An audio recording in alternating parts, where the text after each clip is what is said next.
I never imagined a glass of vintage Cabernet Sauvignon would change my life forever. My name is Sophia, and 1 year ago I was living what seemed like a perfect life in a penthouse apartment in Boston, running my own successful event planning company, married to a man everyone called the brilliant investor. Funny how quickly your whole world can shatter, just like the crystal wine glass that left red stains on my white anniversary dress that night. Looking back now, I can trace the exact moment my life started to unravel. It was a crisp autumn evening.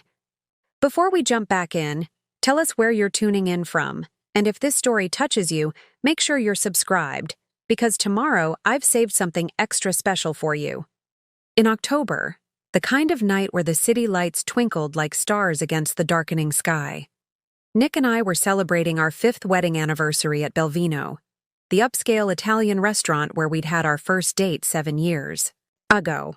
The same place where he'd proposed on our 2nd anniversary, presenting the ring between the appetizer and main course. That night was supposed to be a celebration.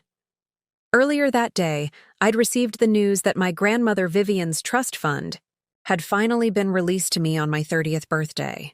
Gran had always been meticulous about her finances, establishing the trust when I was just a child with strict conditions that it would only transfer to me once I turned 30, regardless of my marital status. Financial independence is freedom, she'd always told me. Never let anyone take that from you. The trust was substantial, the culmination of my grandmother's shrewd investments over 6 decades. Gran had been a pioneer in her field, one of the first female financial advisors in Boston in the 1960s, breaking glass ceilings and building wealth that would eventually secure her family's future. While other grandmothers were baking cookies, Gran was teaching me how to read financial statements and understand market trends. Nick had seemed supportive when I first told him about the trust fund's release, kissing my forehead and ordering champagne to celebrate. But sitting there in Belvino, watching him swirl his wine with calculated precision, I noticed something different in his eyes. Something cold and calculating that I'd never seen before. Or maybe had chosen not to see. "We need to discuss what this means for our future," he said, his voice carrying that authoritative tone he usually reserved for his investment team. "This trust fund could set us up for life, especially if we incorporate it into my new hedge fund. I've already been looking at some opportunities." I took a sip of wine, trying to ignore the way my stomach tightened at his words. "I was thinking of using part of it to expand my business," I said carefully. "Maybe open a second office in New York. Gran always believed in my work." "Even your little party planning business." Nick cut me off with a laugh that felt like ice water down my spine. "Come on, Soph. This is serious money we're talking about. We need to think bigger. I've been talking to investors about launching my own fund, with your trust as anchor capital." "My trust fund," I repeated, the words feeling strange on my tongue. "Nick, this is Gran's legacy to me. She specifically left it in my name." "We're married, Sophia," he said, his voice dropping to that dangerous quiet that always preceded a storm. "What's yours is mine. That's how marriage works, or have you forgotten your vows?" I looked at my husband then, really looked at him. His perfectly tailored suit, his expertly coiffed hair, the way he held his wine glass like he was appraising a new acquisition. When had he become this stranger? Or had he always been this person, and I'd just been too blinded by his charm to notice? "I haven't forgotten anything," I said, my voice steadier than I felt. "But this is my grandmother's gift to me, and I want to honor her wishes. She believed in my business, Nick. She saw value in what I do even if you don't." That's when it happened. One moment Nick was sitting there, his face a mask of controlled anger, and the next his hand was moving with deliberate precision. The glass of deep red wine flew across the table, its contents hitting my face and chest with shocking force. The cold liquid soaked through my ivory anniversary dress, the one I'd spent weeks choosing, instantly staining the delicate fabric a violent crimson. The restaurant fell silent, I could feel the burn of humiliation as other diners turned to stare. A server rushed over with napkins, her face a mask of horror. But all I could focus on was Nick calmly wiping his hands as if he'd just finished a satisfying meal. "Now look what you made me do," he said quietly, his voice carrying easily in the stunned silence. "If you'd just been reasonable about this." In that moment, as I sat there dripping with wine and shame, something crystallized in my mind. This wasn't just about the trust fund or the wine. This was about power, control, and a truth I'd been avoiding for far too long. My grandmother's voice echoed in my head, something she'd told me years ago when I was hesitating to start my own business. The moment someone tries to dim your light, that's the moment you need to shine brightest. I stood up slowly, wine still dripping from my chin, and looked down at this man I thought I knew. "We're done," I said, my voice clear and steady despite the chaos in my chest. The words felt like freedom, like finally opening the windows in a room that had been sealed for too long. As I walked out of Belvino that night, leaving Nick calling after me about being dramatic, I had no idea what would come next. I just knew that something had ended, and something else, something stronger, was beginning to take its place. The cool October air hit my wine-soaked dress, sending a chill through my body that had nothing to do with the temperature. Taxi drivers slowed as they passed, unsure if they should stop for the woman in a stained white dress standing outside an upscale restaurant. In the reflection of a store window, I caught a glimpse of myself. Makeup running, hair disheveled, dress ruined, and instead of shame, I felt a strange sense of clarity. For the first time in years, the image on the outside matched how I'd been feeling on the inside. Damaged, stained, compromised, but not broken. Never broken. Before that night at Belvino, I thought I had mastered the art of balancing it all. My company, Radiant Events, had just landed a contract to plan the governor's charity gala. Our Instagram following had hit 150,000. And Boston Lifestyle magazine had featured one of my celebrity weddings in their summer issue. From the outside, everything looked picture perfect, just like the meticulously crafted events I designed for my clients. Nick and I lived in a glass-walled penthouse on the 32nd floor of the Beacon Tower with panoramic views of the Charles River that made every sunset feel like a private show. Every morning I'd wake up early to review client proposals while sipping artisanal coffee, careful not to disturb Nick's sleep after his late nights analyzing market trends. I'd trained myself to move silently during these hours, conscious that a sharp investor needs a clear mind, as he'd remind me if I accidentally woke him, his voice carrying that edge that always made me feel slightly guilty. Our routine was as precisely choreographed as one of my event timelines. Nick would leave for his firm by 7:30, and I'd head to my studio office in the renovated textile factory in South End, a space that perfectly balanced historic charm with modern functionality. My team of 7, mostly women, which Nick sometimes commented on with raised eyebrows, would already be there, working on design boards or coordinating with vendors for upcoming events. "You're so lucky," my assistant Celia would often say, her eyes wide with admiration. "Nick is so supportive of your career. Most finance guys I know expect their wives to just plan charity luncheons and decorate their homes." I'd smile and nod, ignoring the knot that formed in my stomach whenever someone praised Nick's support. They didn't see how he scrutinized every business expense, questioning whether I really needed that new event planning software, or if another industry conference was worth the investment. "Your business is doing well enough," he'd say, studying our joint account statements with the same intensity he reserved for stock charts. "But it's just parties, Sophia. It's not like you're managing billions in assets." He'd laugh then, making it sound like a joke, but the message was always clear. My work was decorative, frivolous, while his was important and consequential. Still, I'd convinced myself I was happy. We hosted dinner parties where Nick would charm our guests with stories from Wall Street, while I served carefully plated meals that I'd spent hours preparing. Preparing and narrating this story took us a lot of time, so if you are enjoying it, subscribe to our channel. It means a lot to us. Now back to the story. He liked everything just so. The temperature of the wine, the arrangement of the table settings, the topics of conversation. I'd learned to anticipate his preferences, to smooth any potential wrinkles before they could disrupt his perfect image of our life. My fashion choices became increasingly cautious. I found myself gravitating toward outfits I knew Nick would approve of, nothing too bold or attention-grabbing. "You're representing us both," he'd say when I'd wear something too colorful or trendy. The us in question being increasingly defined by his career, his ambitions, his image. We were the perfect power couple on paper. Nick, the rising star at Meridian Investments with his Harvard MBA and family connections. Me, the creative entrepreneur, whose events were becoming the talk of Boston's elite social circle.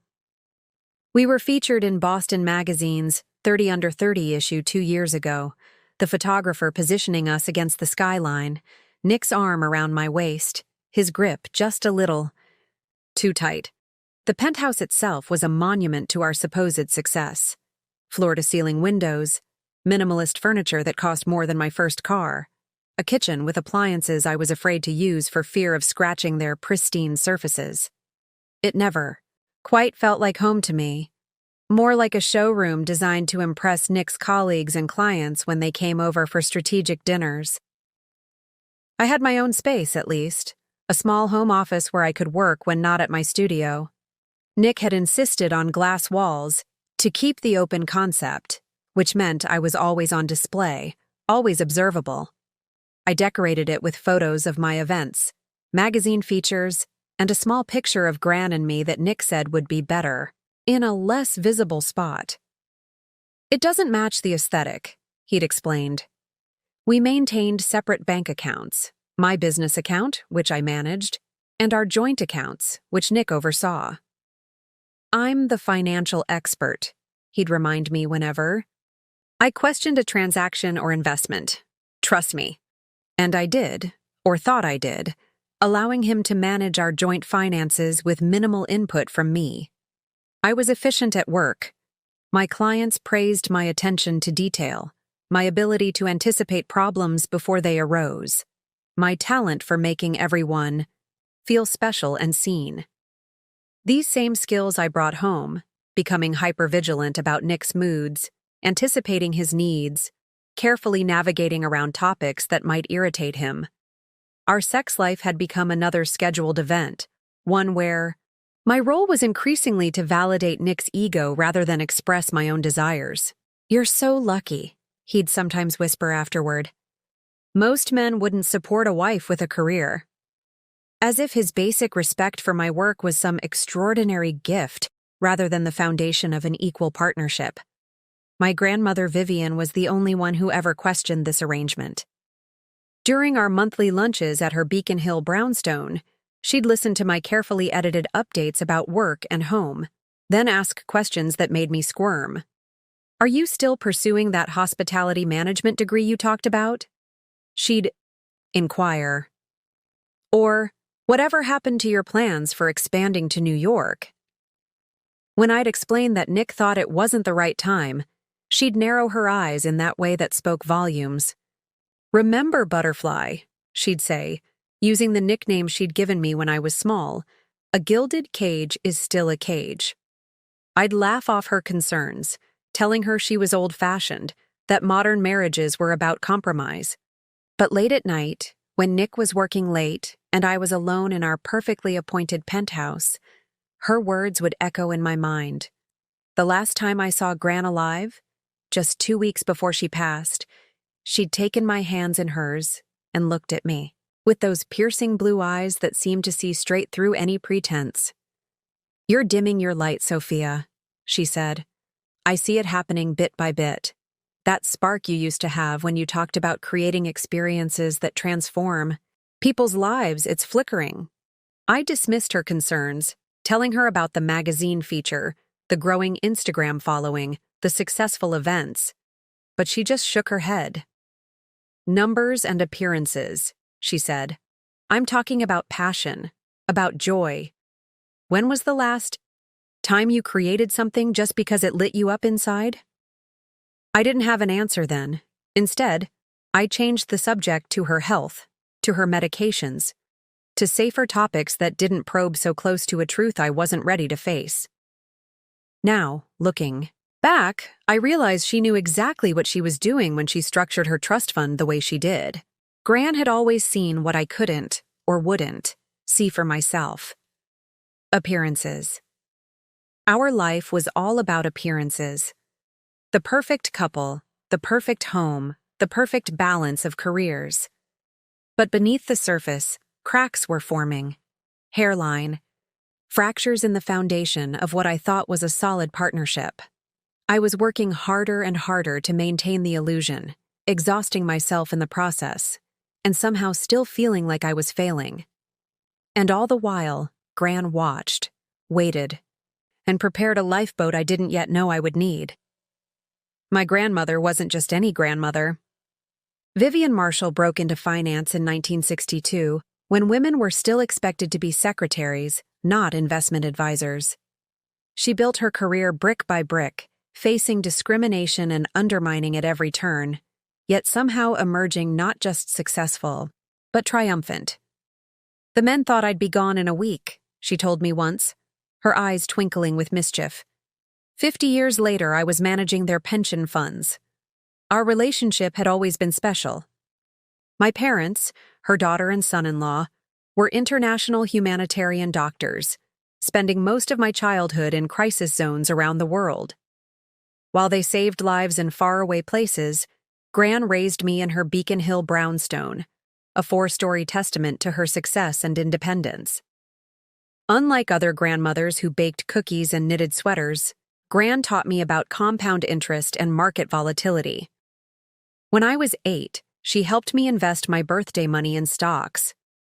When I was 12, she showed me how to read a balance sheet. When I was 16 and wanted to start a small business planning my classmates' Sweet 16 parties, she helped me create a business plan. "Money is not just currency, butterfly," she'd say, sitting in her library surrounded by first editions and financial tomes.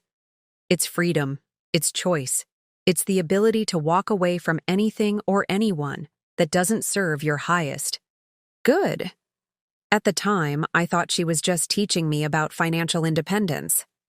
Now I understand she was preparing me for exactly this moment in my life. Gran's library was my favorite place in the world. Dark mahogany shelves stretched from floor to ceiling, filled with books on everything from economic theory to feminist poetry. The leather chair by the window was where she'd sit, reading glasses perched on her nose, the afternoon sun creating a halo around her silver hair.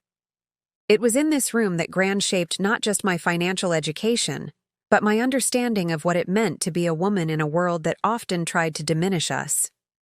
"There are 2 kinds of power in this world," she told me when I was 19, and heartbroken over a college boyfriend. "The kind that's given to you by others, which they can take away, and the kind you build yourself. Always invest in the second kind."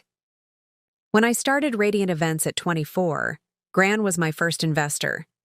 She didn't just write a check, she connected me with her network, introduced me to potential clients, and helped me negotiate my first office lease.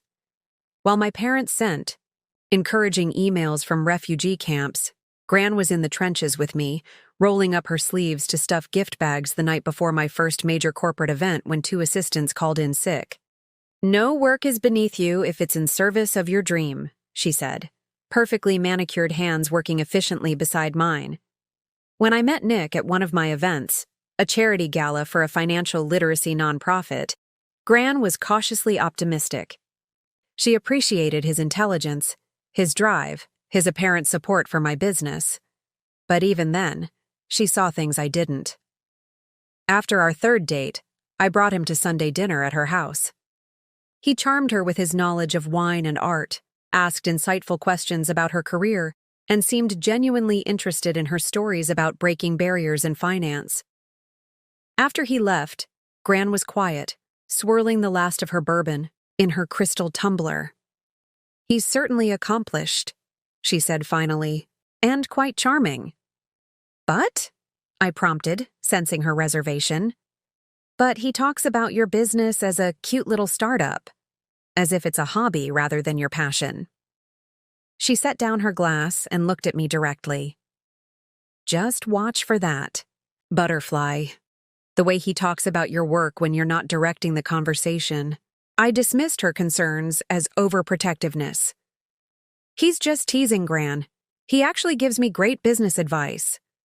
She nodded but said, "There's a difference between advice and direction, between support and control. Make sure you know which you're getting." As my relationship with Nick progressed, Gran's concerns became more specific. After our engagement party, where Nick had jokingly told guests how he was upgrading my business model, she pulled me aside. "Do you notice how he takes credit for your ideas?" she asked. "How he positions himself as the business mind behind your creativity?" "He's just proud of me," I defended. "And he does give me good advice."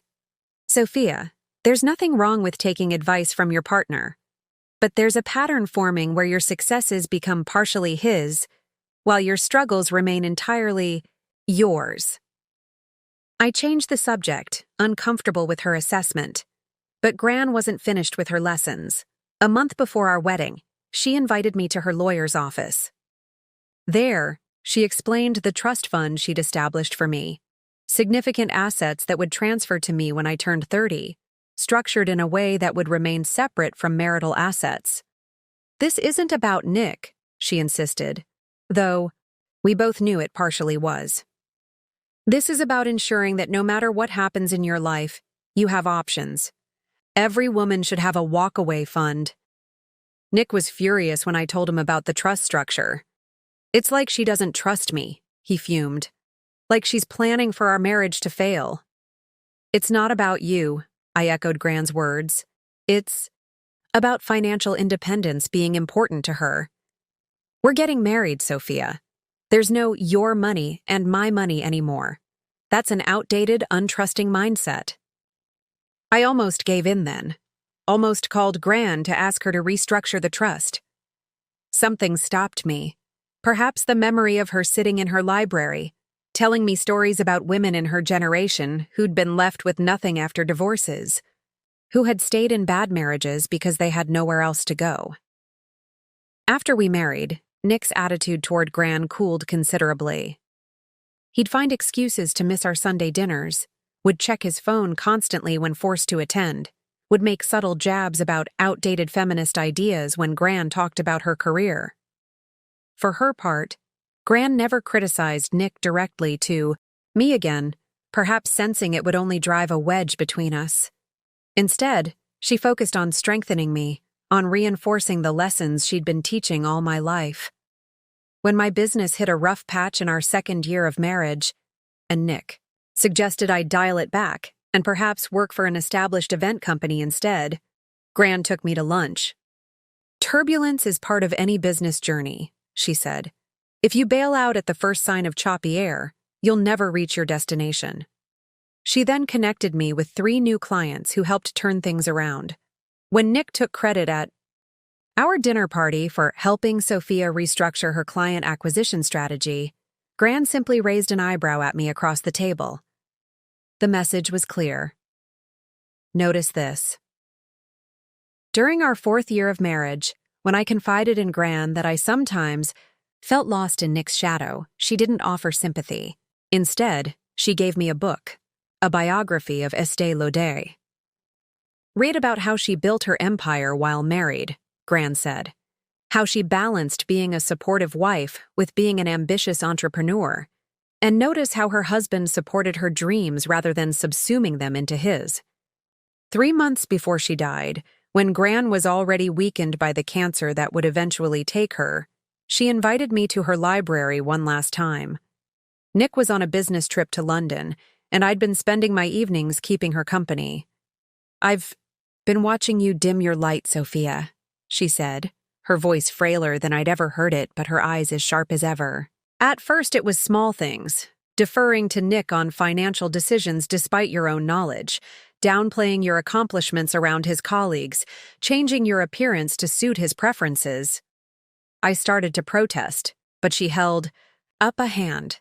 Now it's bigger things. Turning down the New York expansion opportunity. Scaling back your client list to plan more dinner parties for his firm. Considering freezing your eggs because he's not ready for children, but might be in a few years when his career reaches a certain point. Tears sprang to my eyes, not because she was wrong, but because she was right. What happened to my fearless butterfly who was going to build an event planning empire? She asked gently. Who talked about revolutionizing how people experience important moments in their lives? Life is complicated, Gran, I whispered. Marriage is about compromise. Compromise is a two-way street, my darling. She reached for my hand, her grip still surprisingly strong. I'm not seeing much traffic coming from his direction. She died 2 weeks later, peaceful in her sleep. At the funeral, Nick stood beside me, appropriately somber, his hand on my lower back guiding me through the motions of grief. When her lawyer contacted us about the reading of the will, Nick rearranged his schedule, making sure to mention 3 times how difficult it was to move his important clients' meetings. Gran's final lesson was about to begin, though I didn't know it yet. The weeks after Gran's funeral were like walking through fog. I went through the motions, meeting clients, overseeing events, maintaining our home, but inside, a hollowness grew. Each night, I'd find myself standing in our penthouse looking out at the Boston skyline, wondering if Gran could see me somehow, wondering what she'd think of how I was handling her absence. Nick's patience with my grief lasted precisely 14 days. You need to snap out of it, he said over breakfast on the 15th day after we buried her. You have that pharmaceutical launch next week, and I've got investors coming for dinner on Thursday. I need you focused.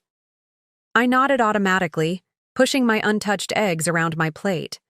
I had gotten used to these moments, the casual dismissal of my feelings, the prioritization of his needs. They happened so gradually that I hardly noticed anymore, like water slowly rising around my ankles, then my knees, then my waist. And Soph? He added, not looking up from his phone. Wear the blue dress for Thursday, the one that makes you look professional, but not like you're trying too hard. Davis is bringing his wife, and she's the jealous type. There it was again. Nick dictating not just the menu or the wine pairings, but how I should present myself. Blue dress. Professional, but not threatening. Accessories minimal. Hair straightened, not curly. The perfect corporate wife doll, arranged just so, I used to argue, to assert my own preferences. I thought I'd wear the red one, I might have said once. It's more my style. But I'd learned that such small rebellions weren't worth the tension that would follow. The subtle jabs throughout the evening, the cold shoulder in bed, the critical analysis of how I'd interacted with his colleagues the next morning. The water rises. You adapt. You learn to swim differently. Work became my refuge, the one place where I still felt like myself. At Radiant Events, I was Sophia Marshall, respected entrepreneur, not just Nick's wife. My team looked to me for direction. Vendors valued my opinion. Clients trusted my vision. The contrast between who I was at the office and who I became at home grew starker by the day, Celia noticed. You seem different when Nick calls, she observed after I finished a phone conversation with him about the dinner party. Your voice changes. Your posture changes. It's like you shrink. I laughed it off. Marriage means being flexible, I said, repeating one of Nick's favorite phrases. But her words stayed with me, adding to the growing unease I couldn't quite name. Then came the escalation. The red flags I can now recognize in hindsight, waving frantically in the breeze while I determinedly looked the other way. First, it was the monitoring of my schedule. I've synced our calendars, Nick announced one evening. This way I'll know where you are, and you'll know where I am. The loss of privacy felt uncomfortable, but he framed it as efficiency, as better partnership. The fact that he often changed my events without asking was just an oversight. Then it was the friends who gradually disappeared from my life. Ashley, my college roommate, was too negative. Sonia, my first employee, was obviously jealous of our success. Joey, my gay best friend, was deemed inappropriate after he'd challenged Nick on a political comment at our dinner party. "I'm just looking out for you," Nick would say. "For us, we need to surround ourselves with the right people if we're going to reach our goals." Our goals. Somewhere along the way, my dreams had been absorbed into his vision, like tributaries flowing into a river, losing their individual paths. The financial control tightened too. Nick suggested consolidating more of our accounts for tax purposes. He questioned business expenses more aggressively. When I received a substantial payment for planning a celebrity wedding, he had ideas about how it should be invested, in funds his firm managed, naturally. "You're great at the creative stuff, Soph," he'd say, his tone both patronizing and final. "Let me handle the money. It's what I do." Even my body became contested territory. The comments about my weight were subtle at first. "Are you sure you want that pasta?" Then more direct. The suggestions about my hair, my clothes, my makeup increased. He scheduled personal training sessions for me as an anniversary gift, booked cosmetic consultations as treats. "I just want you to be the best version of yourself," he'd say when I objected. "Don't you want to look good standing next to me at firm events?" The isolation happened so gradually that I hardly noticed I was alone. Weekly dinners with friends became monthly, then quarterly. Calls with my parents grew shorter, less revealing. Even my professional network narrowed to those Nick approved of, mainly clients who could benefit his career or wives of his colleagues who posed no threat to his control. The worst part? I rationalized it all. Nick worked hard. He was under a lot of pressure. He had ambitions. He knew the business world better than I did. This was just what marriage looked like after the honeymoon phase. All couples went through adjustments. Gran would have seen through every excuse. In fact, she had seen it, had tried to warn me, but without her voice in my ear, I kept swimming in rising waters, adjusting my stroke, telling myself this was normal. 6 weeks after Gran's funeral, the reading of her will was scheduled at her lawyer's office in downtown Boston. Nick had initially suggested I go alone. "These things are just formalities, and I have that crucial meeting with Japanese investors," but changed his mind when I mentioned the trust fund would be discussed. Suddenly, his schedule cleared. "Family comes first," he said, as if this had always been his motto. "I should be there to support you." The drive to the lawyer's office was tense, filled with Nick's speculation about the trust amount and structure. "We could use it as seed. Money for my fund," he said, outlining his vision for our financial future. "With your inheritance as capital and my investment strategies, we could double it within 5 years." I made non-committal noises, staring out the window at the Boston streets. Something felt wrong about planning how to spend Gran's money before we'd even been through the formalities of her will, but I couldn't find the words to express this. Andrew Barrett, Gran's lawyer for over 40 years, met us in the elegant conference room of his firm's offices. He was older than Gran, well into his 80s, but sharp as a tack with kind eyes that assessed Nick carefully as we settled into the leather. "Chairs!" Vivian was very specific about her wishes, Andrew began, adjusting his reading glasses. I could feel Nick sitting straighter beside me, his hand finding mine in what might have looked like a supportive gesture to others, but felt like a claim being staked. What followed was a carefully orchestrated dismantling of Nick's expectations. Not only had Gran left me her Beacon Hill brownstone, but also her investment portfolio worth over $3 million, her art collection, and controlling interest in 2 small companies she had mentored and invested in over the years. Most significantly, she had structured it all in a trust that would remain legally separate from our marital assets. She was quite explicit, Andrew continued, pulling out another document. "The entire estate is to be held in a trust under Sophia's name alone, with provisions for continuing her work supporting women entrepreneurs and financial literacy initiatives for young girls. I felt Nick's hand tighten on mine, but I kept my face neutral, a skill I'd perfected for client meetings. When vendors fell through or venues presented unexpected challenges, there must be some consideration for joint marital assets, Nick said, his smooth investor's voice slipping slightly, revealing the edge beneath. After all, Sophia and I have shared finances. Andrew's response was polite, but firm. The trust is quite clear, Mr. Reynolds. Mrs. Marshall was very specific about maintaining the separation of these assets. He turned to me. She also left this letter for you, Sophia. He held out a cream-colored envelope with my name written in Grand's elegant handwriting. The drive back to our penthouse was arctic. Nick gripped the steering wheel of his Tesla, knuckles white, while I sat with Grand's unopened letter in my lap. The gesture of waiting to read it, giving us both time to process, hadn't earned me any points. Nick's jaw remained clenched, his eyes fixed on the road with laser focus. We need to be smart about this, he finally said as we crossed the Charles River. That kind of money needs proper management. I know exactly how to structure the investments to maximize returns.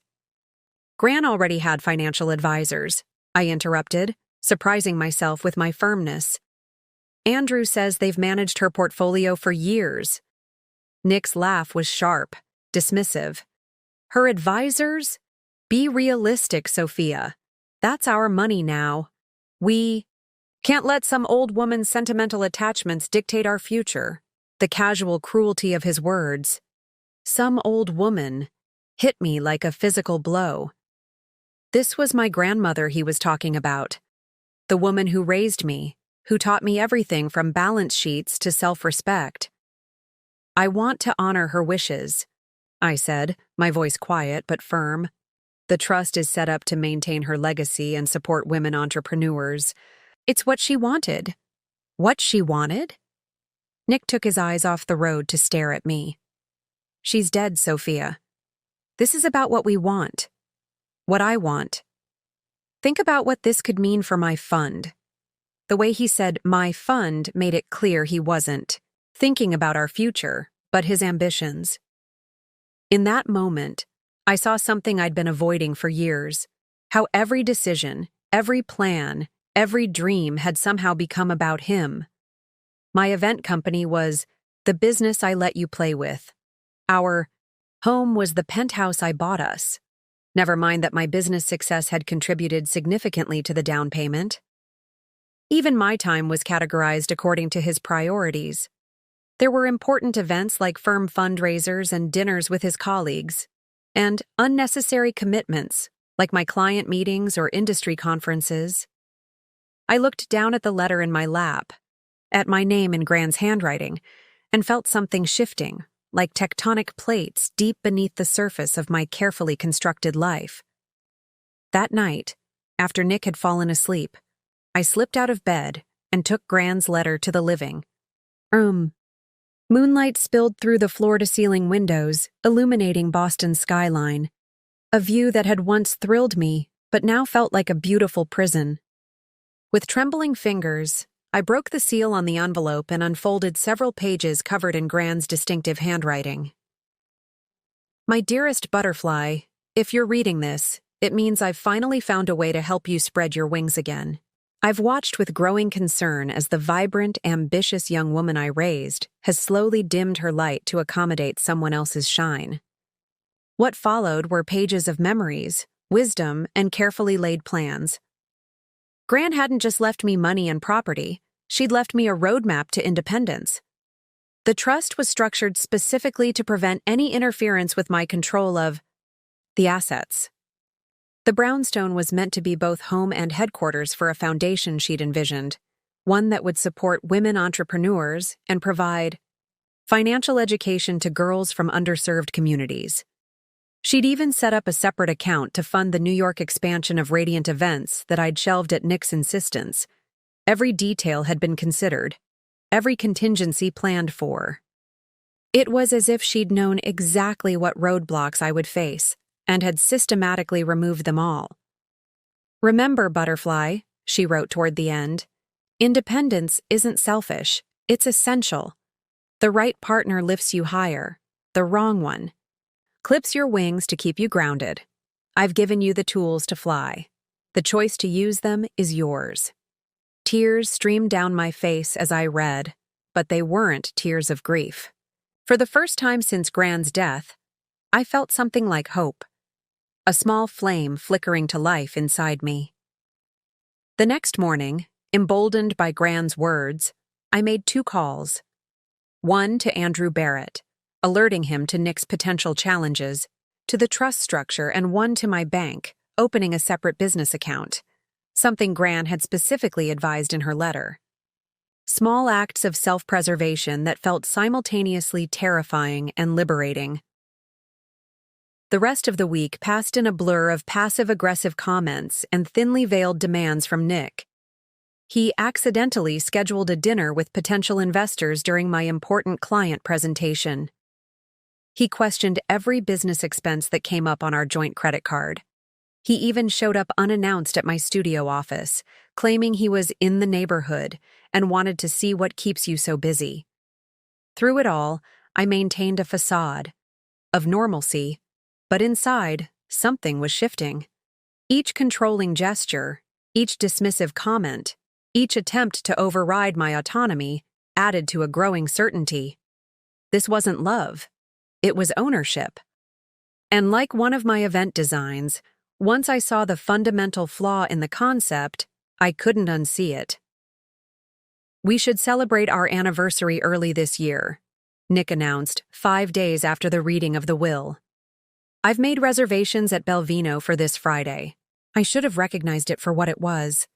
A calculated move to pressure me in a public setting where he thought I'd be more likely to acquiesce to his demands. But I didn't.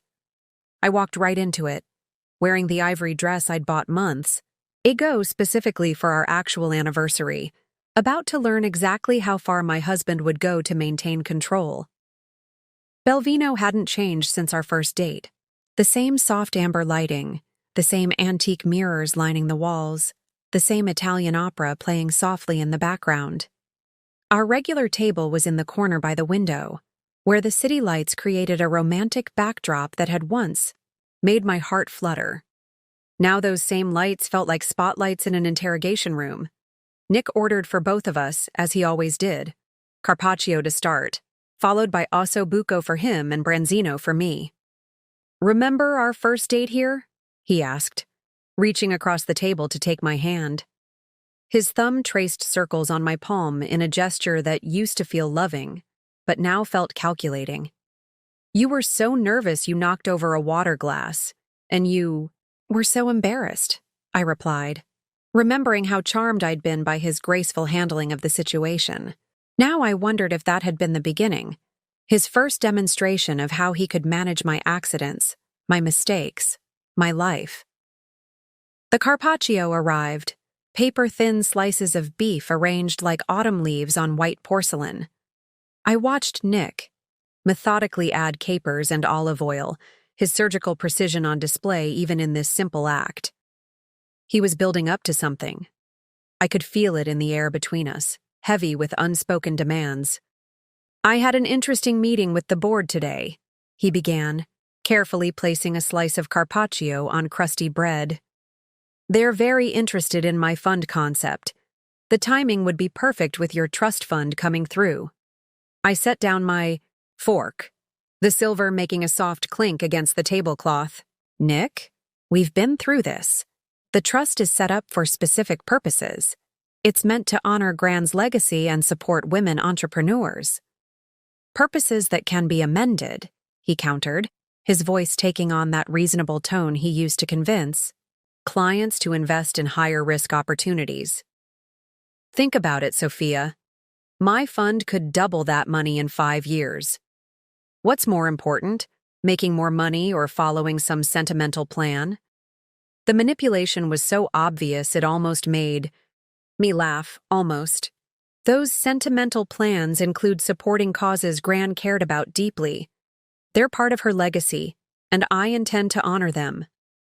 Your grandmother, Nick said, his voice hardening, is dead. This isn't about her anymore. This is about our future, my future. And there it was, the truth slipping out. Not our future, his future. No, I said quietly but firmly. This is about my inheritance, my grandmother's wishes, and my choice. Nick set his wine glass down with surgical precision. Your choice? His laugh was cold enough to freeze the candle flame between us. When did you become so selfish, Sophia? So small-minded? This is exactly why women shouldn't handle significant financial decisions. You're too emotional, too attached to sentimental nonsense. Each word hit like a slap, but I held my ground. I'm not being emotional. I'm being responsible. Built. Something meaningful. Something that helps people. Helps people? He leaned forward, his voice dropping to that dangerous quiet I'd learned to fear. Event planning and women's programs help people while I'm building financial security? You're planning parties and playing with charity ideas, and now you're going to use your grandmother's money to enable more of this useless frivolity? I thought. About the letters I'd received from clients over the years. The cancer survivor whose remission celebration gave her hope during dark times. The same-sex couple whose wedding I'd designed when other planners refused them. The teenage girls who'd attended my free workshop on event planning as a business. But I knew Nick wouldn't understand or care about any of that. My work has value, I said, my voice stronger than I expected. And so did Gran's vision. I won't let you destroy either. The change in his expression was subtle. A tightening around the eyes, a slight twitch in his jaw. If I hadn't spent years studying his faces, I might have missed it. But I knew that look. It was the same one he got when an analyst questioned his strategy or a client hesitated to invest. Let me make something clear, he said softly, dangerously. Let me make something very clear. His hand moved toward his wine glass, and some part of me knew what was coming. But I was frozen in place, watching with a strange detachment as he lifted it. The trajectory of the wine seemed to happen in slow motion. I saw the dark red liquid arc through the air, suspended like rubies for a heartbeat before time snapped back to normal speed as the cold liquid hit my face and chest. The Cabernet soaked instantly into my ivory dress, spreading like a bloodstain across the delicate fabric. The pain wasn't physical this time, but the humiliation burned just as hot. The restaurant fell silent, the entire dining room holding its breath in collective shock. Now look what you made me do, Nick said calmly, dabbing his mouth with his napkin as if he'd just finished a satisfying meal. If you'd just been reasonable about this. That's when I saw our reflection in one of the antique mirrors, me dripping with wine, makeup running down my face, dress ruined, and Nick sitting there perfectly composed, not a hair out of place. The image crystallized everything. The careful facade he maintained, the violence he was capable of, the years of subtle control that had led to this moment. A server appeared with napkins, her hands shaking slightly as she offered them to me. Ma'am, should I call someone? No need, Nick answered for me, his professional voice firmly in place. My wife isn't feeling well. She gets emotional sometimes, you understand. Just bring the check. But I wasn't listening to him anymore. I was watching my reflection in that mirror, watching as wine dripped down my face, and seeing something else entirely. The prison I'd built around myself, bar by careful bar, each one made of compromises and concessions and careful silences. Actually, I said, standing up slowly, do call someone. Call the manager. The look of shock on Nick's face would have been satisfying if I hadn't been so focused on the burning sensation of humiliation spreading through me. But beneath that humiliation, something else was growing. Something that felt like clarity, like strength, like Gran's voice whispering, "Now you see it, butterfly. Now you can fly." As I walked out of Belvino that night, I heard him calling. After me, his voice switching between concern and anger, but I didn't stop. I couldn't stop, because for the first time in years, I was moving forward instead of standing still, and even through the humiliation, it felt like freedom. The October night air hit my wine-soaked dress like a shock of reality. Rain was falling, in that typical Boston mist, mixing with the wine on my face and creating an absurd blend of Cabernet and rainwater that would have been funny if it wasn't so horrifying. My ivory dress was ruined, stained a violent crimson that made me look like a victim in a crime scene. I made it half a block before the adrenaline started to wear off, and the reality of what had just happened really hit me. My husband, the man I'd shared my bed with for 5 years, the man I'd built a life with, had thrown a glass of wine in. My face in a public restaurant. Over money. Over control. And somehow, despite the humiliation and the ruined dress and the stares from passers-by, all I felt was a strange, floating sense of clarity.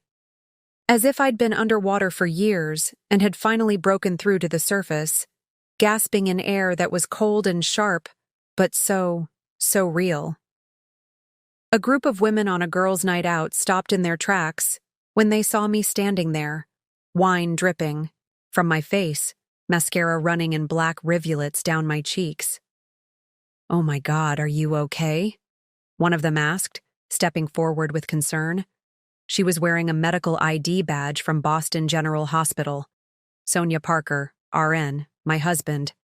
I started, then stopped, the words sticking in my throat. How do you tell strangers that the respected financial advisor they probably read about in Boston Business Monthly had just thrown red wine in your face over an inheritance dispute?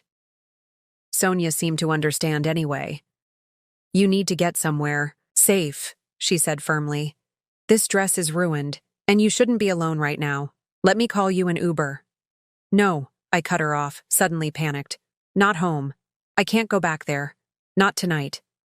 The thought of facing Nick again, of hearing his explanations and justifications, made me physically ill. "There's a hotel 3 blocks from here," another of the women offered. "My sister works at the front desk. They'll give you a room, no questions asked." Sonia and her friends insisted on accompanying me as we walked. I learned they were all nurses, celebrating a colleague's engagement. The irony of being rescued by healthcare professionals while fleeing from my investment advisor husband wasn't lost on me. The hotel was discreet, upscale, but not flashy. True to her word, the woman's sister arranged a room for me without requiring a credit card. "We'll sort it out tomorrow," she assured me, eyeing my stained dress with sympathy. Once alone in the anonymous hotel room, I stood under the shower, for what felt like hours, watching red wine spiral down the drain. My phone had been buzzing constantly, Nick switching between apologetic texts and thinly veiled threats. "You're overreacting. Come home so we can discuss this rationally. Think about what walking out like this will do to my reputation. If you'd just been reasonable, none of this would have happened." "Don't make me take legal action, Sophia." I turned off my phone and wrapped myself in the hotel's plush robe, sitting on the edge of the bed to assess my situation. My grandmother's letter lay soggy in my purse. I'd grabbed it on my way out the door this morning, carrying it like a talisman. Now I carefully spread the damp pages on the desk to dry. Gran's words blurring but still legible. "The right partner lifts you higher. The wrong one clips your wings." Nick had done more than clip my wings tonight. He'd shown me exactly who he was. Not just controlling, not just manipulative, but capable of public violence when his control was threatened. The realization wasn't exactly a shock.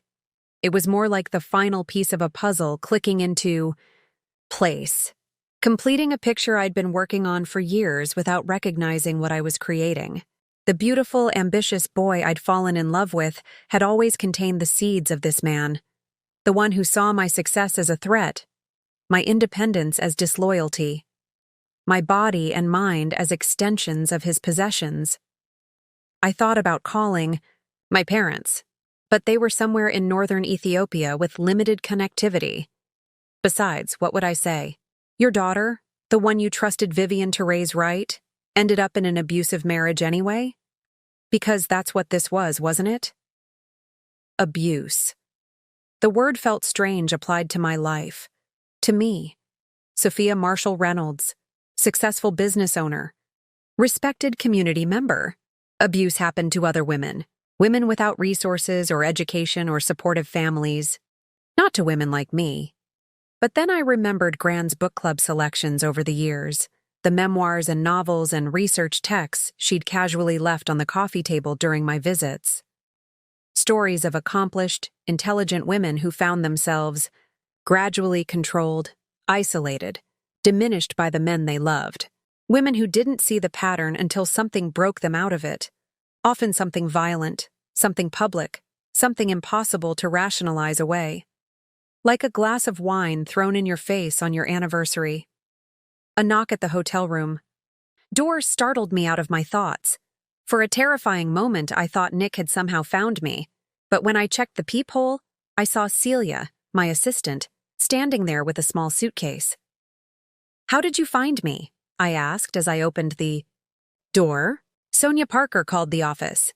Her sister was in nursing school with my cousin," Celia explained, stepping inside and setting down the bag. "Small world. I brought you some clothes, toiletries, your laptop." I looked at her in confusion. "How did you get these things?" "I have your spare keys, remember? For when you need me to water the plants when you travel." Her expression was cautious, measuring my reaction. I waited until I saw Nick leave in the Tesla. He looked furious, was practically burning rubber out of the garage. The thought of her in my penthouse, possibly risking an encounter with Nick, made me feel sick. "Celia, that was dangerous. If he'd caught you, then he'd have had to explain to the doorman why he was attacking your assistant," she said with surprising firmness. "Besides, I wasn't alone. Jonas from building security went up with me." That's when I noticed the bruise forming on Celia's wrist, partially covered by her sleeve. I reached out and gently pushed the fabric back, revealing finger marks that could only have been made by someone grabbing her roughly. "Did Nick do this to you?" My voice sounded strange to my own ears, distant and cold. Celia pulled her arm back. "Not tonight. Last month, when he came to the office and you were meeting with that bride at the Four Seasons, he didn't like that. I wouldn't tell him exactly where you were, said I worked for him by extension." She shrugged, trying to look nonchalant. "I didn't tell you because you seemed so stressed already, and he apologized the next day. Sent flowers." The revelation hit me like another glass of wine to the face. Nick had hurt my employee, my friend, and I hadn't even known. What else had I missed? What other damage had he done while I was busy maintaining our perfect facade? "I'm sorry," I said, tears welling up. "I'm so sorry he hurt you, that I didn't see it." Celia's expression softened. "It's not your fault, Sophia. I've watched him isolate you for years, chip away at your confidence. The rest of the team sees it too. We've been worried, but we didn't know how to help." "The rest of the team?" I echoed, realizing how much I'd underestimated not just Nick's behavior, but its visibility to others. "Why do you think Ashley keeps inviting you to girls' nights, even though you've canceled the last 8 times? Why does Joey still send you ridiculous gifts every morning, even though Nick made it clear he wasn't welcome at your house anymore?" She sat beside me on the bed. "We've been trying to keep the door open, waiting for you to walk through it." I thought about all the invitations I'd declined, the friendships I'd let fade, the connections I'd allowed to wither under Nick's subtle pressure. I'd thought I was making small sacrifices for marital harmony.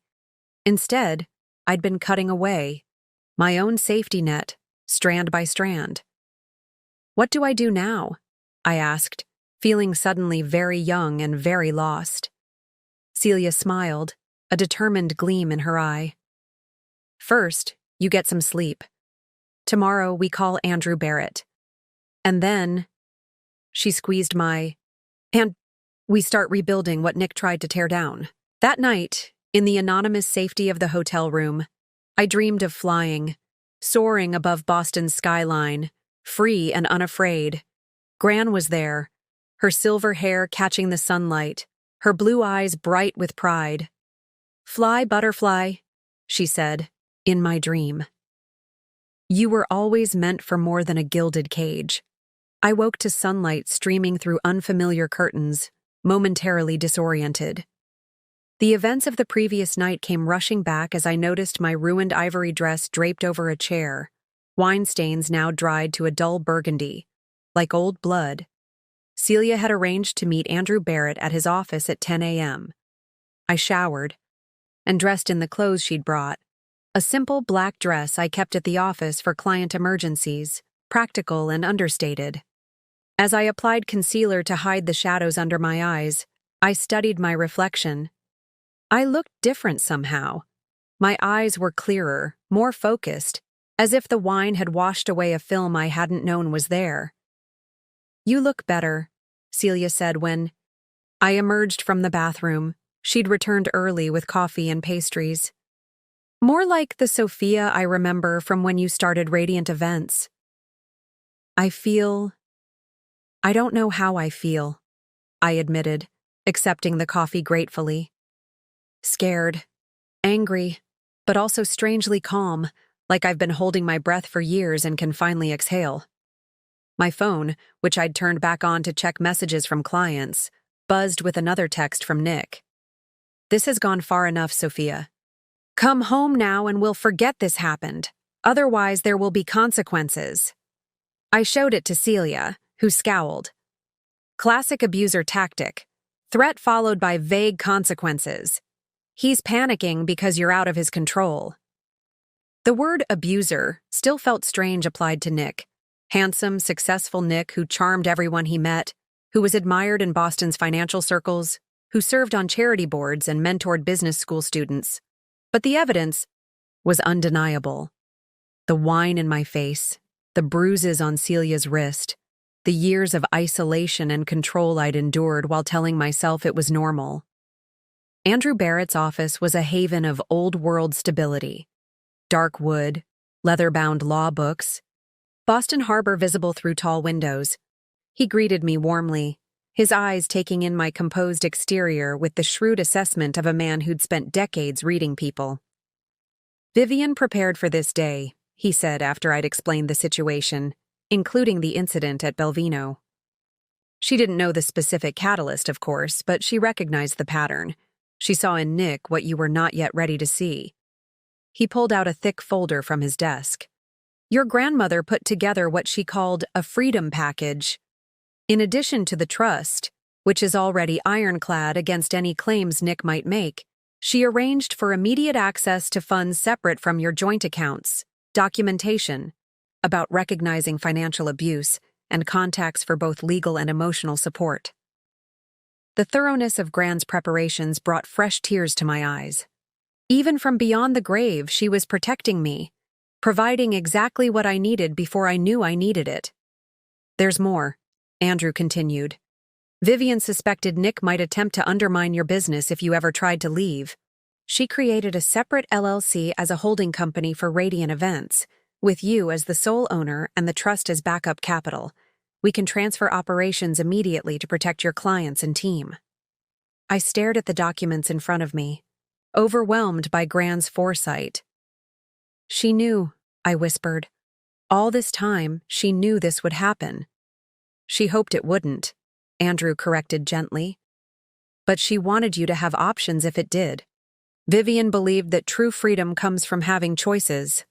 We spent the next hour outlining a strategy, securing my business assets, freezing joint accounts before Nick could empty them, changing locks on the brownstone, filing for a temporary restraining order based on the public incident at Belvino and Celia's documented injury.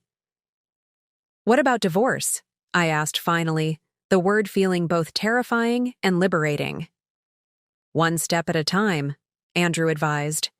"Secure your safety and your assets first. The divorce will follow, but it's likely to be contentious.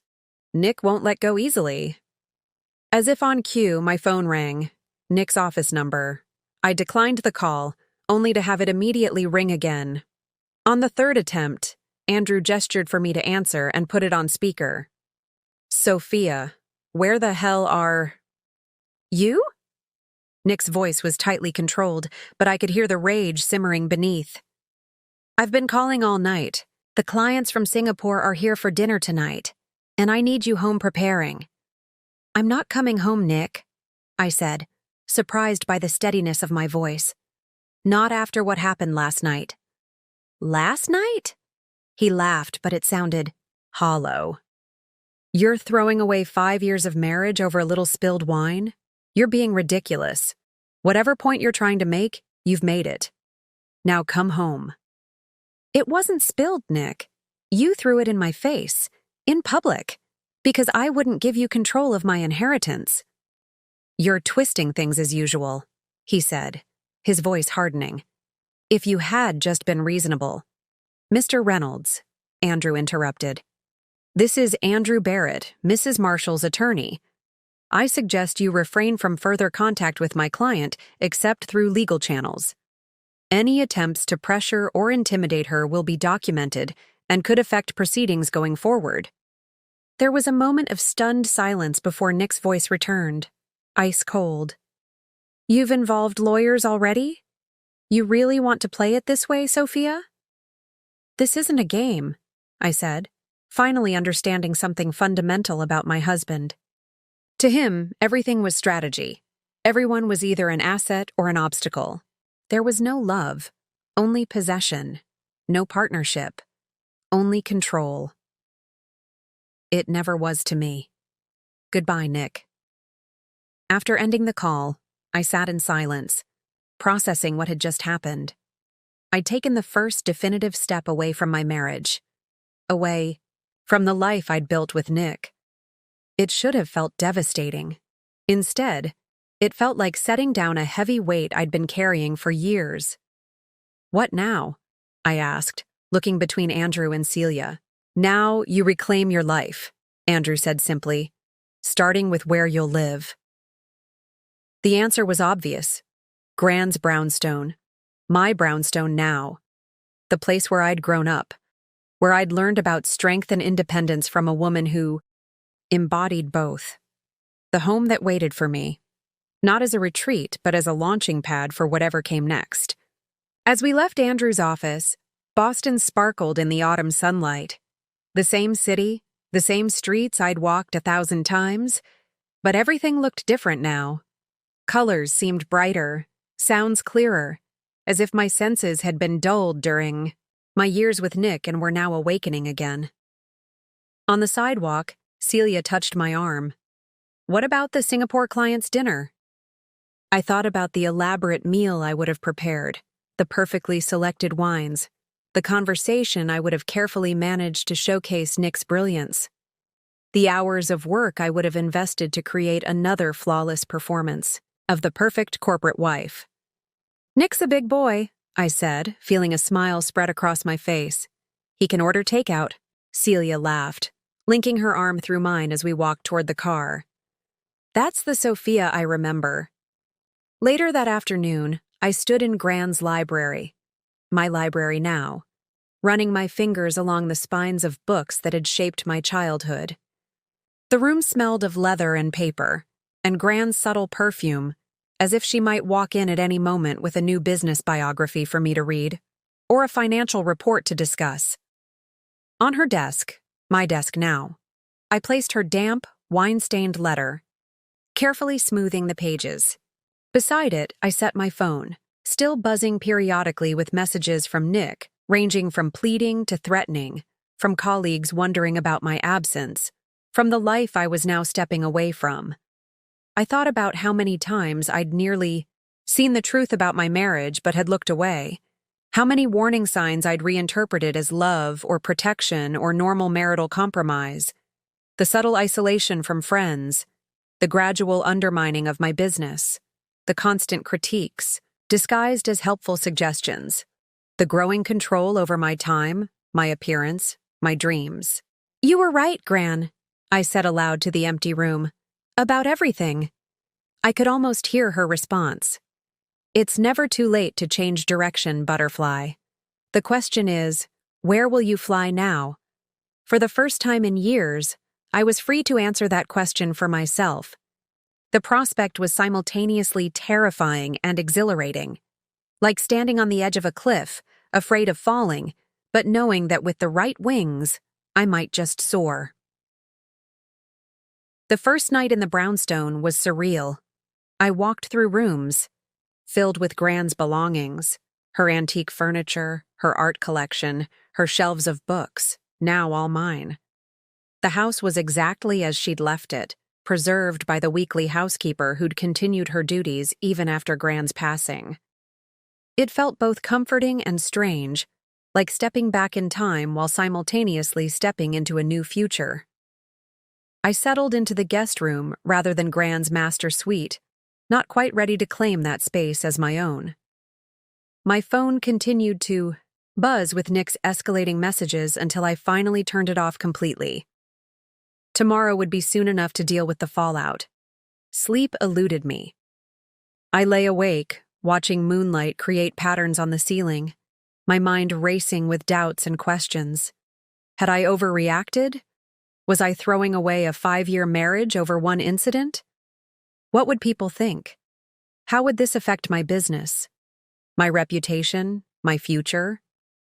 Then I remembered Celia's bruised wrist, the countless small humiliations I'd endured, the constant walking on eggshells, and the wine streaming down my face in a restaurant full of witnesses. Not overreacting. If anything, I had underreacted for years. Morning brought a barrage of practical concerns. I needed clothes, toiletries, my laptop, important documents, all still at the penthouse we'd shared. I needed to contact clients whose events were scheduled for the coming weeks. I needed to secure my business records and finances before Nick could interfere with them. I also needed to face the world with my new status, a woman leaving her husband after a public incident. In Boston's close-knit social circles, news traveled fast, and Nick undoubtedly was already crafting his narrative. Celia arrived early with coffee and bagels, her efficiency a lifeline in my suddenly chaotic existence. "The team's handling today's consultations," she assured me.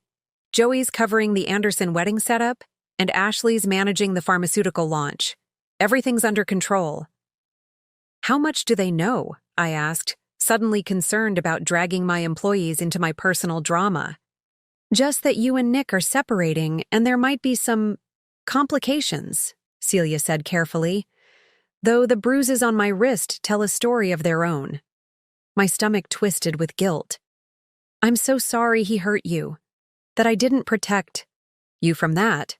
"Stop," Celia said firmly. "You're not responsible for his actions. And anyway, we're all Team Sophia, always have been." The first strategic move was securing my business. Andrew Barrett had arranged for an IT specialist to transfer our systems to new servers and change all access credentials. By noon, Nick had been locked out of every aspect of Radiant events: email, client files, financial records, social media. His reaction was swift. At 12:17 p.m., my office received a legal letter claiming that as my spouse, he had rights to the company assets and demanding immediate restoration of access. Andrew responded with documentation of the separate LLC Gran had created, effectively rendering Nick's claims moot. At 1:30 p.m., 3 police officers and a locksmith arrived at the brownstone. Andrew had arranged for them to accompany me to the penthouse to retrieve my essential belongings. The precautions seemed excessive until we arrived to find Nick waiting, his Tesla parked conspicuously in the visitor spot. "This is ridiculous, Sophia," he said, all charm for the officer's benefit. "We had one fight, couples fight. There's no need for this spectacle." His eyes flicked to the locksmith, then back to me, his expression hardening slightly. "Whatever point you're trying to make, I get it. Let's talk inside. Alone. Sir, Mrs. Reynolds has requested police presence while she collects her belongings," the senior officer stated firmly. "You can either allow this to proceed calmly, or you can leave the premises until it's completed." It's actually Ms. Marshall, I corrected quietly. I'm reverting to my legal name. Nick's mask slipped then, just for a moment, his eyes flashing with rage before he composed himself. Fine, take what's yours, but we both know what this is really about. He stepped closer, lowering his voice so only I could hear. You think your grandmother's money makes you untouchable? This is just beginning, Sophia. The threat hung in the air as I walked past him into what had been our home. With the officers watching, I methodically gathered my clothes, jewelry, personal documents, and a few sentimental items. I left behind the designer dresses Nick had selected, the jewelry he'd given me for milestone achievements, as if I were an employee receiving bonuses, the photos of us that had always seemed more like corporate headshots than loving mementos. In our home office, I found evidence of Nick's next moves, printouts of my client list, notes about approaching my key clients to suggest my instability might affect their events, a draft email to my landlord questioning the renewal of my studio lease. He'd been planning a systematic dismantling of my business and independence. I photographed everything with the officers as witnesses, then continued my efficient packing. The entire process took less than an hour, but it felt like closing a chapter that had consumed 5 years of my life. As I left, I handed Nick my keys to the penthouse, a symbolic gesture that wasn't legally necessary but felt important nonetheless. You'll regret this, he said quietly as I walked toward the elevator, the officers flanking me with my belongings. When the trust money's tied up in legal battles for years, when your precious business loses clients because of the scandal, when everyone knows you walked out on your marriage over nothing, you'll wish you'd been reasonable. I turned back to look at him, this man I'd once loved, once believed in, once trusted with my heart and future. In that moment, I saw him clearly. Not the charming investment advisor everyone admired, but a frightened, controlling man who could only feel powerful by diminishing others. The wine wasn't nothing, Nick, I said calmly. It was just the final drop. Back at the brownstone, I stood in grand study, my study now, surrounded by boxes of my hastily packed life, trying to process the whirlwind of the past 24 hours. I'd left my husband. I was effectively homeless, or rather between homes. My business was under threat. My reputation was likely being shredded in Nick's narrative even now. Yet beneath the anxiety and uncertainty, I felt something unexpected. Relief. The constant tension of anticipating Nick's moods, of monitoring my words and actions to avoid triggering his disapproval, of contorting myself into the shape of his expectations. It was gone. In its place was a strange, unfamiliar lightness. The doorbell rang, startling me from my thoughts. I opened it to find Joey, my oldest friend whom Nick had effectively banished from our lives, standing on the steps with a bottle of champagne and a determined expression. Celia told me everything, he said, wrapping me in a fierce hug. I'm so sorry, Soph, and also really fucking proud of you for walking out. Joey had been my friend since college, the creative director at an advertising agency who'd helped design my first business logo for free when I was just starting out. Nick had deemed him too flamboyant and unprofessional after Joey had challenged one of Nick's political comments at a dinner party 3 years ago. Our friendship had dwindled to occasional texts and rushed coffee meetings I didn't tell Nick about. I've missed you, I said, realizing how true it was only as the words left my mouth. Well, I'm back now, and I've called in reinforcements. He gestured to the street where Ashley was emerging from her car, carrying what looked like takeout bags. Emergency support team reporting for duty, she announced, climbing the steps. I brought Thai food, face masks for a spa night, and 5 years of pent-up conversations we couldn't have because your husband was a controlling asshat. For the first time since the wine hit my face, I laughed, a genuine, unexpected burst of joy. These were my people, coming back to me like they'd been waiting in the wings all along. Or perhaps more accurately, I was coming back to them, emerging from the isolation that had become so normal I'd stopped noticing it. As we spread cartons of pad thai and green curry across Grand's antique dining table, Joey raised his champagne glass. To Sophia 2.0, free, fabulous, and finally rid of that investment vampire who was sucking the life out of her. To new beginnings, Ashley added, and to Vivian, who saw what none of us could say out loud. I raised my glass, looking around at these friends who had refused to give up on me even when I'd almost given up on myself. To Gran, I agreed, who gave me more than money. She gave me a way out. That night, surrounded by friends in my grandmother's house, with my future uncertain but undeniably my own, I felt the first real stirrings of hope. The road ahead would be difficult. Nick would fight, clients might leave, gossip would spread. But for the first time in years, I was moving forward on my own terms. And that made all the difference. The first wave of Nick's retaliation hit on Monday morning, 3 days after the wine incident. I was meeting with Andrew Barrett about filing for divorce when my phone exploded with notifications, clients calling in panic, team members texting in confusion, social media alerts pinging relentlessly. "What's happening?" I asked Celia, who burst into Andrew's office without knocking, her face pale. "Nick sent an email to every client on our roster," she said, handing me her tablet. "Somehow he got access to our backup contact list." The message was masterfully crafted, concerned rather than angry, professional rather than personal. "Dear valued client of Radiant Events, as a courtesy, I feel obligated to inform you of some concerning developments that may affect your upcoming event.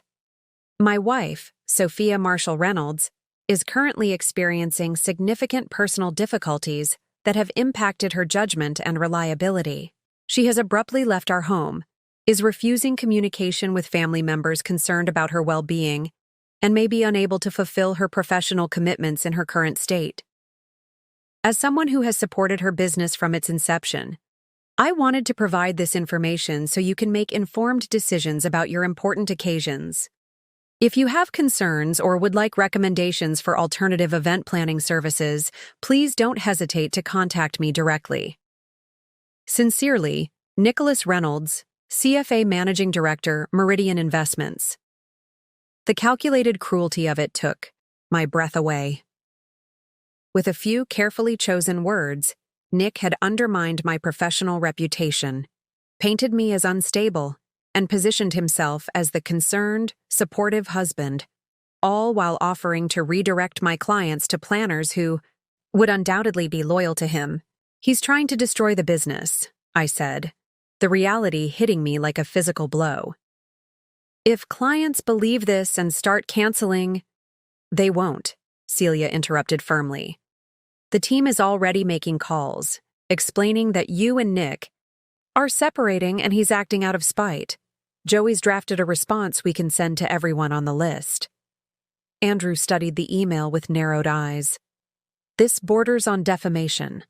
We can certainly include it in the divorce filing as evidence of malicious intent to damage your livelihood." Before I could respond, my phone buzzed with another notification, this time from my bank. All the business accounts had been frozen, due to a reported fraud alert.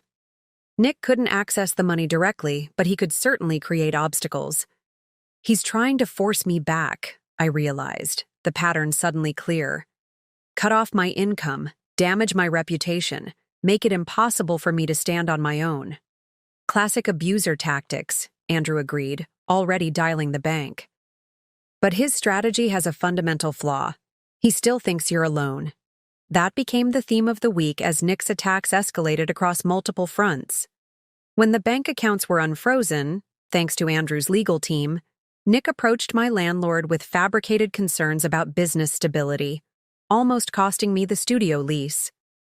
When that failed, he contacted vendors, suggesting payment problems and encouraging them to demand upfront fees. Each morning brought a new crisis, a new fire to extinguish. But something unexpected was happening alongside the chaos. People, were rallying around me. Vendors I'd built relationships with over years saw through Nick's manipulations. Clients who knew me and my work responded to his email with messages of support. My team worked overtime, maintaining the quality of our events while helping me navigate the personal tsunami. The most surprising ally emerged on Wednesday when Pierre Fontaine, owner of Belvino and witness to the wine incident, called me personally. "Man, your husband. He has been contacting my regular customers," Pierre said, his French accent more pronounced in his anger. "He tells them my restaurant has, how you say, a pest problem, that people became sick after dining here. This is because I gave statement to police about what I saw him do to you." "Pierre, I'm so sorry," I began, horrified that Nick would target an innocent business. Non. I do not call for apology. I call because now I am angry. I have security. Video of that night. Very clear. Your lawyer should have it, yes? For the divorce?"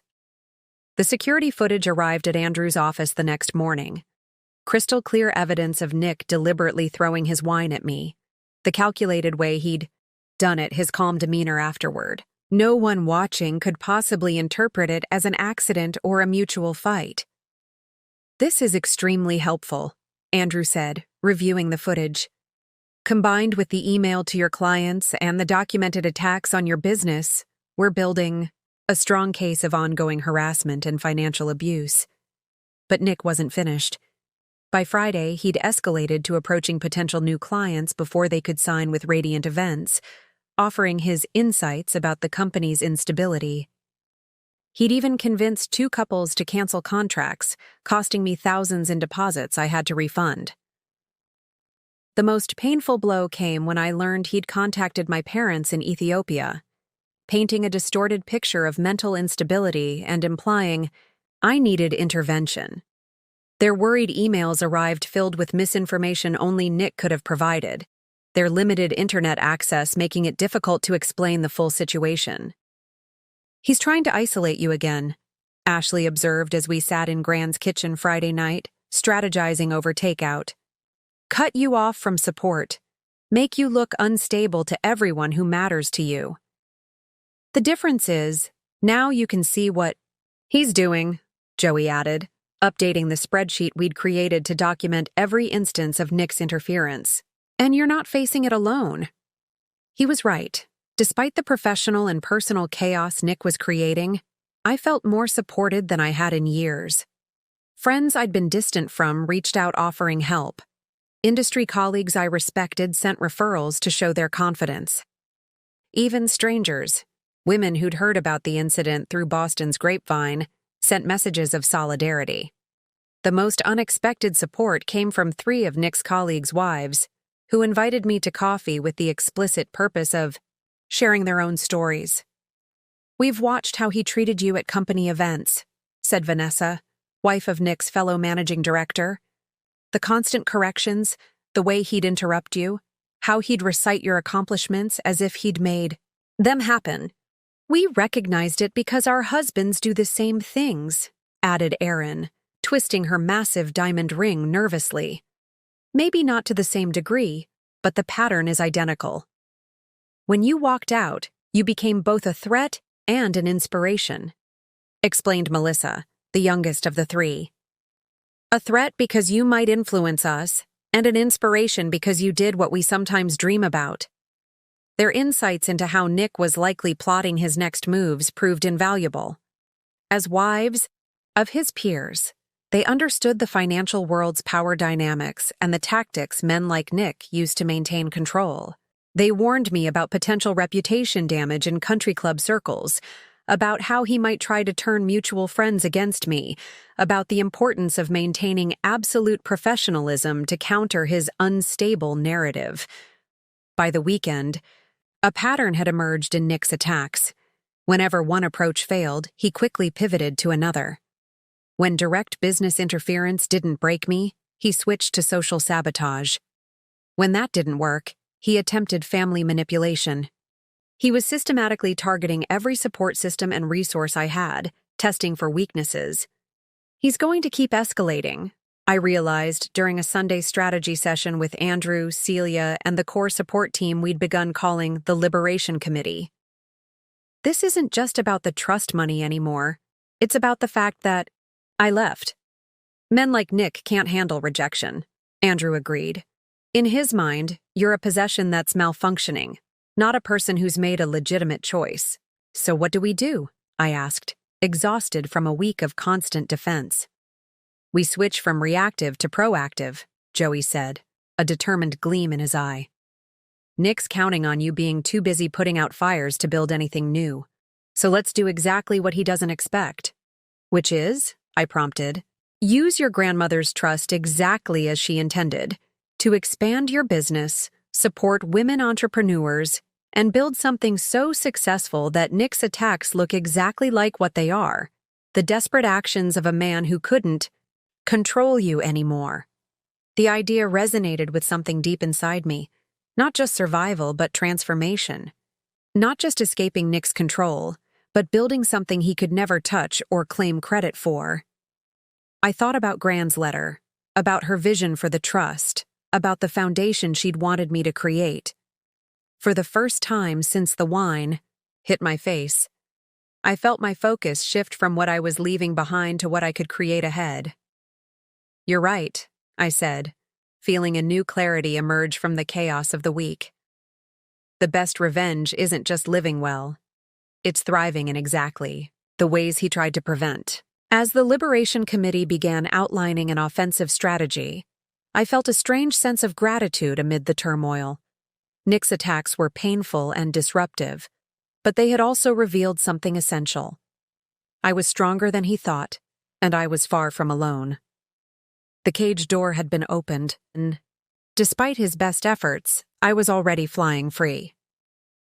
2 weeks after the wine incident, I stood in what had once been Gran's formal dining room, now transformed into the headquarters of what we were calling Project Butterfly.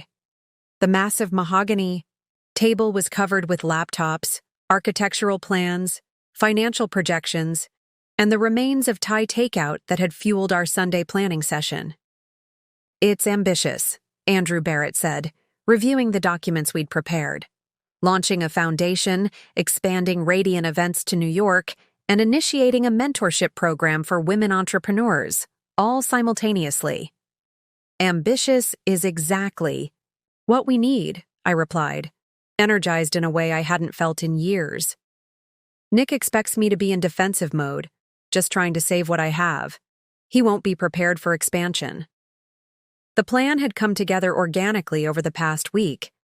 Rather than just preserving my existing business against Nick's attacks, we would use Gran's trust exactly as she'd intended, creating the Vivian Marshall Foundation for Women's Financial Independence, with 3 key initiatives: a mentorship program for women entrepreneurs, a financial literacy curriculum for girls, and grants for women leaving abusive relationships. Alongside the foundation, Radiant Events would expand to New York, opening the office I'd dreamed of before Nick convinced me to focus locally. The Brownstones garden level would be converted into a co-working space for women-owned startups, creating an ecosystem of mutual support and innovation. It was exactly the vision Gran had outlined in her letter, using her legacy not just to help me escape Nick's control, but to extend that opportunity to other women. The timing works perfectly, Celia pointed out, highlighting our project timeline. The divorce filing tomorrow will catch Nick's attention while we're already setting these plans in motion. The divorce papers represented a significant escalation. 1, Nick wouldn't be able to ignore or spin as temporary instability. They included the Belvino security footage, documentation of his systematic attacks on my business, Celia's statement about her wrist injury, and statements from witnesses who'd seen his controlling behavior over years. He'll fight it, Andrew warned. Men like Nick don't surrender control easily. Expect more aggressive tactics once he's served. Let him fight, I said with newfound determination. Every attack just proves why this foundation is necessary. The next morning, I took my first truly offensive action since walking out of Belvino. While Nick was being served with divorce papers at his office, I was meeting with the architectural firm that would renovate the brownstone's garden level into the co-working space. While he was calling his lawyer in rage, I was interviewing candidates to run the New York office of Radiant Events. While he was crafting his next attack, I was approving the logo for the Vivian Marshall Foundation. By the time Nick's counteroffensive arrived, a scathing legal response demanding psychological evaluation, claiming I was unstable and squandering family assets, the foundation's website had already launched, featuring Grand's story alongside a carefully worded explanation of my own journey from financial control to independence. The response was immediate and overwhelming. Women from across Boston and beyond reached out with their own stories, offers of support, and applications for both mentorship and workspace. 3 major publications requested interviews about the foundation's mission. A tech CEO offered to match Grand's initial funding, doubling our capacity for grants. "He fundamentally misunderstood who you are," Joey observed as we reviewed the flood of supportive messages. "He thought you'd crumble without him. Instead, you're building an empire." Nick's attacks continued and even intensified. Legal motions, attempts to freeze the trust assets, whisper campaigns in social circles we'd once shared. But something had shifted in the dynamic between us. I was no longer just responding to his moves. I was making my own, creating something he couldn't touch or diminish. On the 1-month anniversary of the wine incident, I returned to Belvino, for the first time, not as a victim, but as a businesswoman finalizing details for a foundation launch event Pierre had offered to host at no charge. "The perfect symmetry," Pierre approved, showing me the private dining room he'd reserved. "Where something ugly happened, now something beautiful begins." As I walked through the restaurant, I caught a glimpse of myself in the same antique mirror that had reflected my wine-stained humiliation a month earlier. The woman looking back at me now stood taller, her eyes clear and focused, her purpose evident in every movement. In just 1 month, I had reclaimed not just my independence, but my vision for the future. The trust that Nick had coveted was now powering exactly the kind of women's empowerment he had tried to prevent in his own home. Gran would have called it poetic justice. I called it reclamation of my power, my purpose, and my life. 3 months after the night Nick threw wine in my face, I stood at the podium in the ballroom of the Fairmont Copley Plaza, addressing the sold-out inaugural gala of the Vivian Marshall Foundation. The room glittered with candlelight, Boston's business and philanthropic communities mingling with the foundation's first cohort of mentees, 20 women entrepreneurs who would receive guidance, workspace, and seed funding. "Transformation," I began, my voice steady and clear, "rarely happens in comfortable circumstances. Often, it's forced upon us through moments of crisis that reveal truths we've been avoiding. 3 months ago, I experienced such a moment." Paused, looking out at the audience. In the front row sat my newly formed board of directors, Joey, Ashley, Celia, Andrew Barrett, and 3 prominent businesswomen who'd joined our cause. Behind them, the first mentorship cohort, their faces alight with possibility, and scattered throughout the room, women who'd reached out after hearing my story, each with their own version of a controlling relationship they'd escaped or were planning to leave. My grandmother Vivian taught me that financial independence is the foundation of personal freedom. She built her career when women were expected to be accessories to men's success, not architects of their own. She left me more than money. She left me the blueprint for liberation, not just for myself, but for others. In the 3 months since leaving Nick, I had transformed in ways I couldn't have imagined that night at Belvino. The woman who had walked, out dripping with wine, humiliated, confused but determined, had evolved into someone stronger, clearer, and more purposeful than I'd been in years. The divorce proceedings continued, with Nick fighting every step, but his tactics had lost their power to devastate me. Each attack, freezing assets, challenging the trust, attempting to devalue Radiant Events for the settlement, was met with calm, strategic resistance from Andrew's team. More importantly, while Nick remained fixated on punishing me for leaving, I had moved forward. Radiant Events had not only survived his attempts to destroy it but had expanded, with the New York office already booking high-profile clients.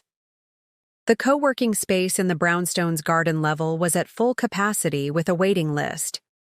The Foundation's mentorship program had received over 200 applications for 20 spots. We cannot always choose our moments of transformation, I continued at the podium. But we can choose what we build from them. Tonight, we're not just launching a foundation.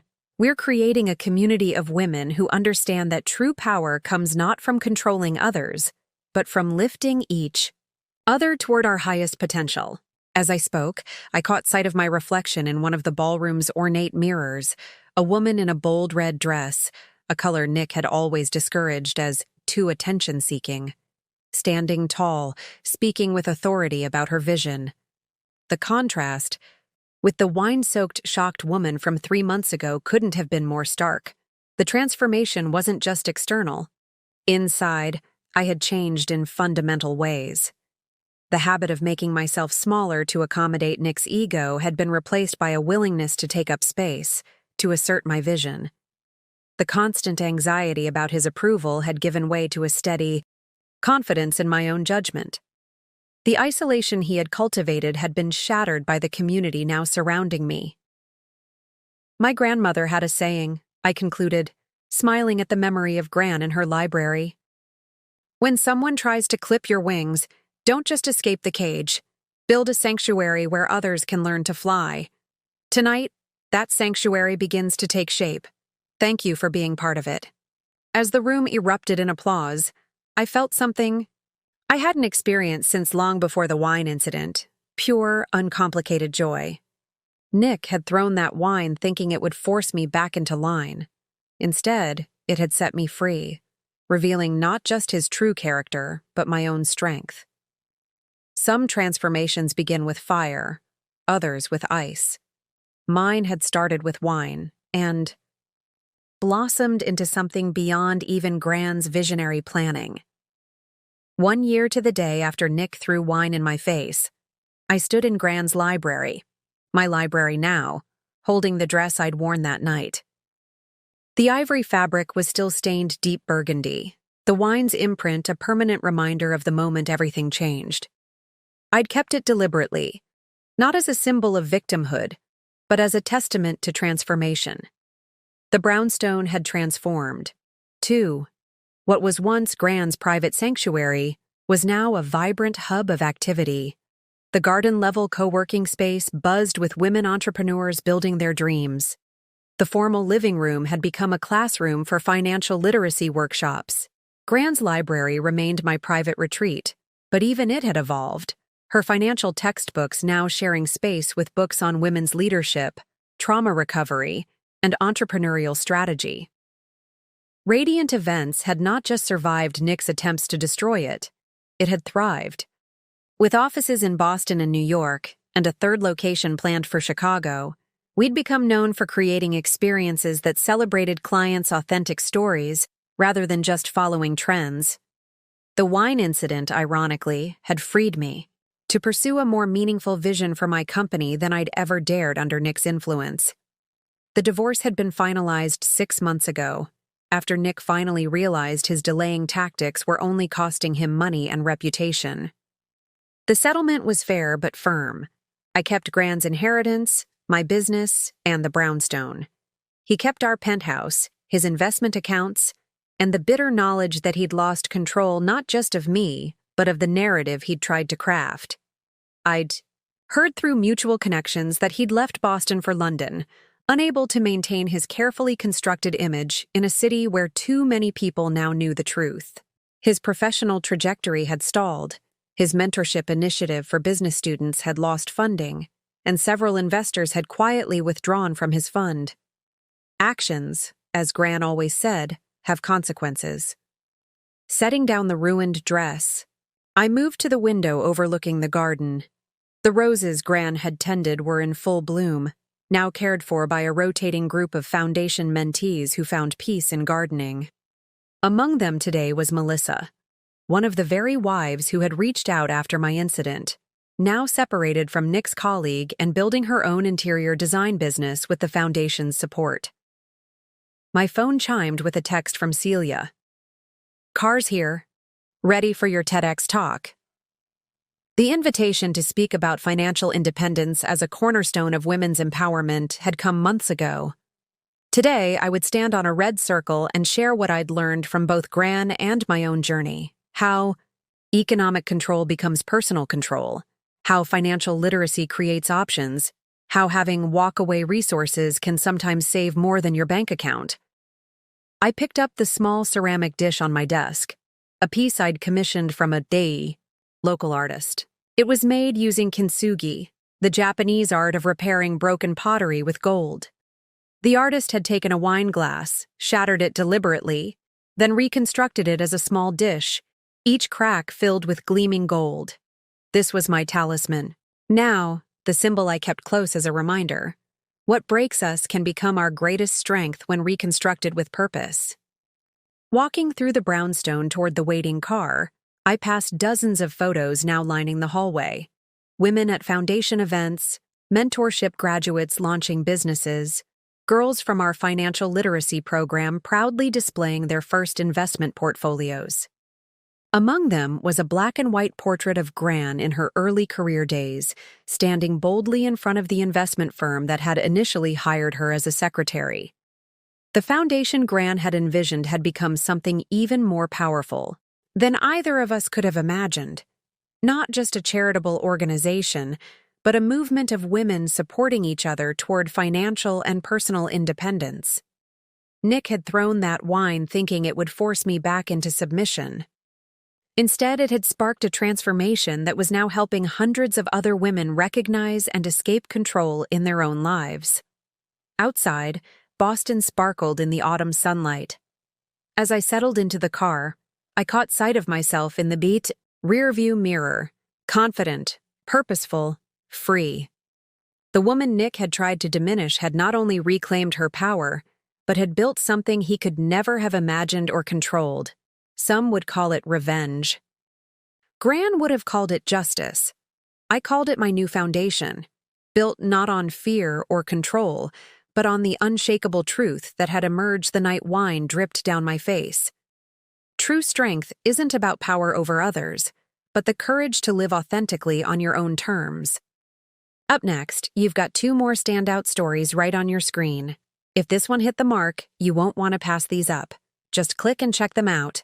And don't forget to subscribe and turn on the notification bell so you don't miss any upload from us.